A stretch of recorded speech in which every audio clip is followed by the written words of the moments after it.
Eski tilla buyumlarimizni sizlarga topshirganimizdan keyin yengisiga almashtirsa bo'ladimi degan savol oxirgi payt mijozlarimizdan juda ham ko'p tushyapti. Bu savolingizga javob ha, albatta bo'ladi. Bizning hamkor do'konimiz Diamant Uz bilan sizlarni tanishtirib o'tmoqchiman.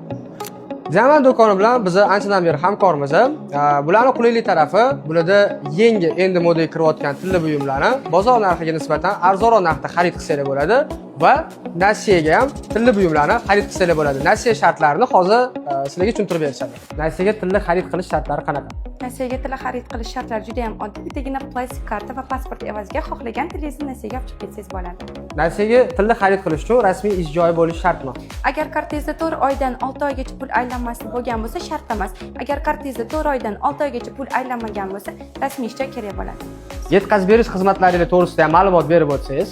Bizda 12 viloyatga yetkazib berish xizmatlarimiz mavjud. Xohlasanglar rasmiy saytimiz, xohlasanglar Telegram orqali zakaz qilsanglar bo'ladi. Naqd va nasiyaga ishlaymiz, 24 soat ichida yetkazib beramiz. Skupka Zolota Uz nomidan keladigan bo'lsanglar, ajoyib chegirmalar ham qilib berishadi. Manzil bo'lsa, Oloy bozori, Tilla pavilyon, chap tarafida 5-do'kon, Diamant do'koni bo'ladi. Adashib qolmanglar. Agar mabodo adashib qolsanglar, shu raqamdagi telefon qilsanglar, sizlarni kutib olishadi.